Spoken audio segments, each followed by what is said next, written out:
میں ایئر بس 320 پہ کیپٹن ہوں اور تقریباً 14 سال سے یہی جہاز فلائی کر رہا ہوں.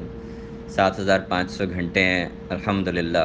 اور میں چیک ایئر مین بھی اس جہاز پہ رہا ہوں، جس کو پاکستان میں ڈیزگنیٹڈ چیک پائلٹ یا TRE کہتے ہیں. جہاز شروع سے ہی پروفائل پہ بہت اونچا آ رہا تھا، اور جو پہلی کال انہوں نے جو سنی گئی ہے، جو نیٹ پہ انٹرنیٹ پہ شیئر بھی کی گئی ہے، وہ 5 ناٹیکل مائل پہ ہے، جس پہ وہ 3500 فٹ کی بلندی سے 3000 فٹ کی بلندی پہ آ رہے ہیں. 5 ناٹیکل مائل کے فاصلے پہ ان کو آئیڈیلی 1500 فٹ پہ ہونا چاہیے تھا. کسی بھی معیار سے وہ پروفائل پہ نہیں تھے، جبکہ ATC نے بالکل صحیح ان کو کال دی کہ ٹرن کریں لیفٹ 180 ہیڈنگ پہ، تاکہ دوبارہ سے چکر لگا کے آئیں اور ڈسینٹ پروفائل پہ آ جائیں. انہوں نے انسسٹ کیا کہ وہ کمفرٹیبل ہیں اور اسٹیبلشڈ ILS کی کال دی، جس کا مطلب ہے کہ وہ ڈسینٹ پروفائل پہ بھی بالکل ٹھیک ہیں اور دائیں بائیں بھی نہیں ہیں. تو اگر یہ دبئی وغیرہ میں ہوتے تو کنٹرولر ان کو کبھی بھی لینڈنگ کلیئر نہ کرتا، لیکن کیونکہ ہمارے یہاں کلچر ہی ایسا ہے، دے insisted so they were cleared for the approach. اب ہمارے یہاں ایک پروسیجر فالو ہوتا ہے، گلائڈ سلوپ فرام ابو، کہ اگر ہائی ہیں تو ریٹ آف ڈسینٹ زیادہ کریں گے، نیچے آنے کی کوشش کریں گے. آٹو پائلٹ آن کے ساتھ کرنا ہم سکھاتے ہیں، چاہے ان کا آٹو پائلٹ آن تھا یا وہ مینولی کر رہے تھے، وہ ہائی آتے رہے ہیں. وہ 1000 فٹ پہ ان کو ڈیسیجن لینا چاہیے تھا، گو راؤنڈ کا نہیں لیا. 500 فٹ پہ ایک آخری چانس ہوتا ہے جب ویزیبلٹی اچھی ہو، وہاں بھی انہوں نے گو راؤنڈ نہیں کیا، کیونکہ وہ ہائی تھے. انہوں نے جہاز کا جو تھرسٹ تھا، تھرسٹ لیورز وہ پیچھے کر لیے، یعنی اس کا تھرسٹ ختم کر دیا جلدی تاکہ وہ لینڈ کریں، لیکن سپیڈ زیادہ ہونے کی وجہ سے ان کا ٹچ ڈاؤن نہیں ہو سکا. اور تقریباً 3500 فٹ جب وہ رن وے پہ کراس کر چکے تھے تو کیپٹن نے ریئلائز کیا کہ لینڈنگ نہیں ہو سکتی. تو انہوں نے گو راؤنڈ کا فیصلہ کیا. اب جب انہوں نے گو راؤنڈ کا فیصلہ کیا تو اس میں اسٹینڈرڈ پروسیجر ہے کہ فلیپس ایک سٹیپ اوپر کریں گے اور لینڈنگ گیئر تب اوپر کریں گے جب جہاز تھوڑا تھوڑا کلائم کرنا شروع کر دے.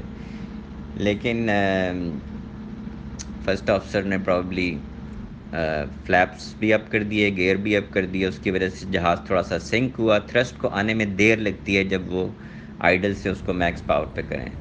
یہاں پہ تقریباً 4000 سے 45 فٹ پہ اس کے لینڈنگ گیئر اپ ہو گئے ہیں، اور اس نے جہاز کے انجنز نے رن وے کو ٹچ کیا، پہلے ایک، پھر دوسرا، پھر دونوں، اور وہ انجنز یہیں پر ڈیمیج ہو گئے ہیں. اب چونکہ تھرسٹ آ گیا ہے، انہوں نے کلائم کیا، انہوں نے کہا ہم دوبارہ سے اپروچ کریں گے، لیکن یہاں بیچ میں کہیں ان کے انجنز نے پاور لوز کرنا شروع کی ہے اور ایونچولی وہ فلیم آؤٹ ہو گئے. جو تصویر بھی ایک شیئر کی جا رہی ہے نیٹ پہ، ان کے نیچے سے انجنز ڈیمیجڈ ہیں، اور لیفٹ سائڈ پہ ایک چیز نکلی ہوئی ہے، اس کو ریٹ بولتے ہیں، ریم ایئر ٹربائن. جب جہاز کی دونوں الیکٹرک AC بسز فیل ہو جائیں اور سپیڈ 100 ناٹ سے زیادہ ہو تو یہ آٹومیٹکلی ڈپلوائے ہوتا ہے ایمرجنسی جنریٹر کے طور پہ، اور کوئی کام نہیں کرتا. تو وہ نظر آ رہا ہے کیونکہ انجنز فلیم آؤٹ ہو چکے ہیں. لینڈنگ گیئر اپ ہیں کیونکہ انہوں نے ٹیک آف دوبارہ سے گو راؤنڈ کے بعد اپ کیے تھے.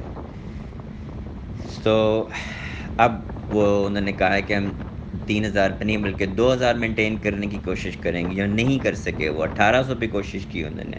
اب فرسٹ آفیسر کی پینک سی کال ایک آئی ہے، جی کہہ کے اس نے ATC کو کہا ہے جلدی سے، اور اس نے کہا ہے کہ ہم we have lost both engines. کیونکہ کنٹرولر ان کو دیکھ چکا تھا کہ ان رن وے پہ انہوں نے لینڈنگ گیئر نہیں بلکہ دور سے دیکھنے میں بیلی لینڈ کیا تھا، تو اس نے پھر کہا ہے confirm you will belly land اور confirm you will do the belly landing. تو اس کا انہوں نے کوئی جواب نہیں دیا، اور اس نے ATC نے دونوں رن ویز ان کو اویلیبل کیے ہیں، لیکن ان کے پاس پاور ہی نہیں تھی. تو جب وہ اس کی کریش کی ویڈیو ہے، اس میں اس کی ناک اوپر اٹھی ہوئی ہے، وہ کوشش کر رہے ہیں کہ پروفائل سے اوپر ہو کے کسی طرح سے رن وے تک پہنچ جائیں، لیکن وہ نہیں پہنچ سکے.